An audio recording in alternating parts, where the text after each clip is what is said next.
है, चाहे वो संजय मांजरेकर और रविंद्र जडेजा की हो या फिर इरफान पठान और हार्दिक पांड्या की। इसी तरह रिसेंटली एक और अनएक्सपेक्टेड कंट्रोवर्सी शुरू हुई है और वो है कमेंटेटर मोहम्मद कैफ और इंडिया के MVP क्रिकेटर जसप्रीत बुमराह के बीच। यस, हमने जसप्रीत बुमराह जैसे प्लेयर्स जिन्हें हमने बहुत कम बार अपने इमोशंस को एक्सप्रेस करते देखा है, he is now in the limelight along with Mohammad Kaif. अक्सर हम इंडियन प्लेयर्स को कहते हुए सुनते हैं कि प्लेयर्स ड्रेसिंग रूम के बाहर के कमेंट्स और बातों पर ध्यान नहीं देते, but we all know what happens in reality.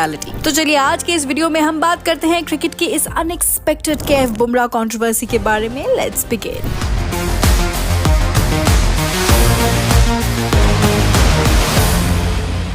25 सितंबर 2025 को मोहम्मद कैफ एक ट्वीट करते हैं जिसमें वो कहते हैं कि जसप्रीत बुमराह रोहित शर्मा की कैप्टनसी में जनरली पहले 13th, 17th या 19th ओवर्स डालते थे, लेकिन सूर्या की लीडरशिप में ये सिनेरियो थोड़ा अलग है। सूर्या की कैप्टनसी में इस एशिया कप में बुमराह पावर प्ले में ही अपने 4 ओवर के कोटे में से 3 कंप्लीट कर रहे हैं। अब इसके चलते बाकी 14 ओवर्स में बुमराह की सिर्फ एक ही ओवर बचती है जो ऑपोजिशन बैटर्स को थोड़ा बहुत रिलीफ दे देता है। हालांकि इस एशिया कप में इंडिया को इतनी प्रॉब्लम नहीं आई, लेकिन स्ट्रॉन्ग ऑपोजिशन के अगेंस्ट यही चीज इंडिया को हर्ट कर सकती है। अब अगर देखा जाए तो इस ट्वीट में कैफ बुमराह के अगेंस्ट कुछ नहीं कह रहे, he is just sharing his observation. In fact कोई भी फैन को ये ट्वीट काफी नॉर्मल ही लगा होगा, but there was one player जिनके लिए ये ट्वीट बिल्कुल भी नॉर्मल नहीं था, and that was Jasprit Bumrah himself. Yes, Bumrah जो सोशल मीडिया या तो इनफैक्ट ग्राउंड पर भी कभी इतना कमेंट नहीं करते हैं, he replied to Mohammad Kaif and said inaccurate before, inaccurate again. Jasprit Bumrah clearly questioned Mohammad Kaif's cricket analysis. Nobody was expecting this from Bumrah, और मेरे ख्याल से तो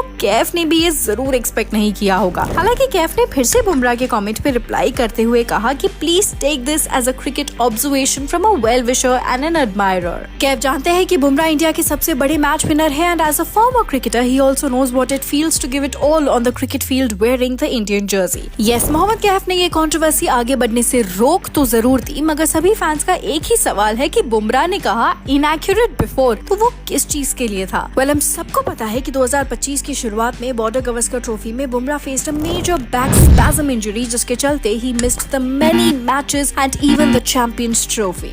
इनफैक्ट रिसेंटली खत्म हुई एंडरसन टेंडुलकर ट्रॉफी में भी बुमराह ने 5 में से सिर्फ 3 ही मैचेस खेले थे। इसी के चलते जुलाई में मोहम्मद कैफ ने एक वीडियो में ऐसा कहा था कि बुमराह की इसी इंजरी कंसर्न के चलते वो शायद टेस्ट क्रिकेट से रिटायरमेंट अनाउंस कर देंगे। Mohammad Kaif believe that Bumrah's body had just given up. क्योंकि उनको व्हाइट बॉल खेलना है, क्योंकि IPL खेलना है, इंडियन टीम के लिए व्हाइट बॉल में लगातार मैचेस खेलने हैं, इसीलिए मुझे लगता है कि टेस्ट मैच में की कुर्बानी देनी होगी। चोटिल हैं, बैक की उनको प्रॉब्लम है। मैं उम्मीद करता हूँ जो मैं बोल रहा हूँ मेरा प्रेडिक्शन गलत हो, पर मुझे ऐसे थोड़ा सा जो हाव भाव देखा टेस्ट मैच में, मुझे ऐसा लगा कि बुमराह टेस्ट मैच आगे शायद कंटिन्यू ना करें।